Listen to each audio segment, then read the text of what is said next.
आप सभी को मेरा नमस्कार। फिर से स्वागत है आपका मेरे YouTube चैनल पे। आज हम बात करेंगे ऑल्मीसार्टेन दवाई के बारे में और इस वीडियो में हम जानेंगे पूरी डिटेल के बारे में कि आपको ये दवाई किन कंडीशंस में लेनी चाहिए और किन कंडीशंस में अवॉइड करनी चाहिए। देखिए, इस वीडियो को आप बिल्कुल आखिरी तक देखें, बिल्कुल भी स्किप ना करें, क्योंकि इस दवाई के बारे में बहुत ही इंपॉर्टेंट जानकारी मैं आपको इस वीडियो में देने वाला हूं। तो बिना स्किप किए पूरा देखें और इस चैनल पर आपको ए से लेकर जेड तक दवाइयों की सीरीज़ देखने को मिलेगी।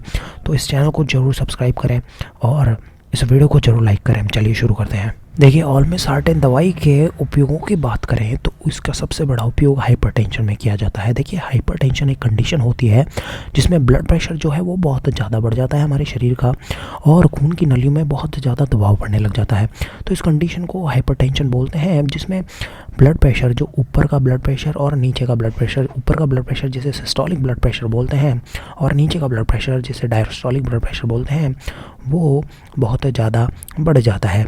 तो और काफ़ी दिनों तक यही कंडीशन रहती है, तो इसे हाइपरटेंशन बोलते हैं। तो ब्लड प्रेशर को कम करने के लिए ऑल्मीसार्टेन दवाई का उपयोग किया जाता है।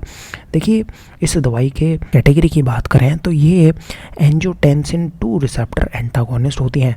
तो ये क्या करती हैं, हमारे शरीर के अंदर एंजियोटेंसिन 2 रिसेप्टर को ब्लॉक करती है और उससे होने वाले खून की नलियों में सिकुड़न को ये दवाई रोकती है। देखिए, ब्लड प्रेशर जब बढ़ता है तो वैसोकंस्ट्रिक्शन भी बढ़ता है उसके साथ साथ।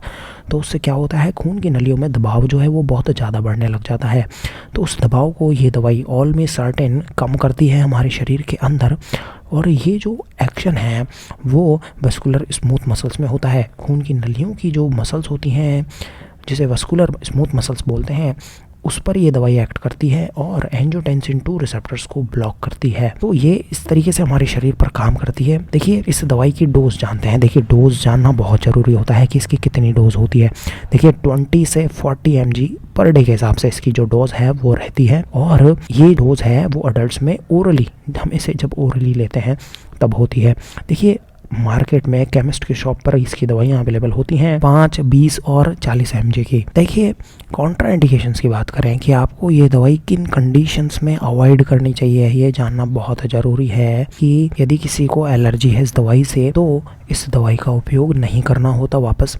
इसके अलावा यदि कोई प्रेग्नेंट है या कोई माँ अपने बच्चे को दूध पिला रही है तो भी इस दवाई का उपयोग बिल्कुल वर्जित है, क्योंकि जो पेट में ये काफ़ी नेगेटिव इफ़ेक्ट डाल सकती है, इसलिए इस दवा का उपयोग नहीं किया जाता।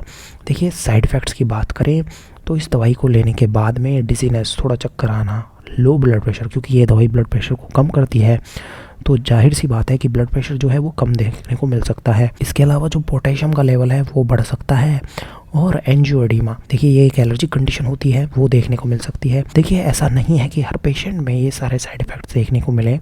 कई बार देखिए, पेशेंट की कंडीशन के ऊपर भी डिपेंड करता है कि कौन सा साइड इफ़ेक्ट देखने को मिलेगा। ये डॉक्टर ही डिसाइड करता है दवाई किसको देनी है और किसको नहीं। इसलिए इस दवा का उपयोग आप डॉक्टर की सलाह से ही करें, क्योंकि इस दवाई के साथ में हाइपरकैलमिया का रिस्क भी देखने को मिलता है कई पेशेंट्स के साथ में। और यदि जो दर्द की दवाइयाँ हैं वो भी इसका असर जो है वो डिस्टर्ब करती हैं, तो दर्द की दवाइयाँ आप ले रहे हैं तो डॉक्टर को ज़रूर बताएं कि आप दर्द की दवाइयाँ भी साथ के साथ ले रहे हैं।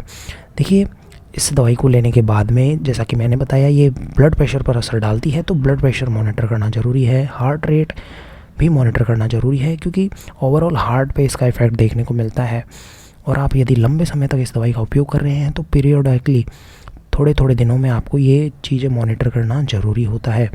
देखिए, वेट पर भी इसका असर देखने को मिलता है, तो इसलिए वेट और यदि कोई सूजन तो नहीं आ रही है शरीर में वो भी मॉनिटर करना ज़रूरी है इस दवाई को लेने के बाद में। देखिए, इस दवा का उपयोग दूसरी दवाइयाँ, जैसे दूसरी ब्लड प्रेशर की दवाइयाँ आती है जिससे कफ होने लग जाता है पेशेंट्स में, बट इस दवाई के साथ में, ऑल्मीसार्टेन दवाई के साथ में ऐसा नहीं देखने को मिलता। तो ये दवाई का एडवांटेज होता है, तो आप इस दवाई का उस कंडीशन में, कफ की कंडीशन में भी उपयोग में ले सकते हैं। और जो पोटेशियम का लेवल है वो ये दवाई भी डिस्टर्ब करती है, तो इस बात का ध्यान में रखना भी बहुत ज़रूरी है।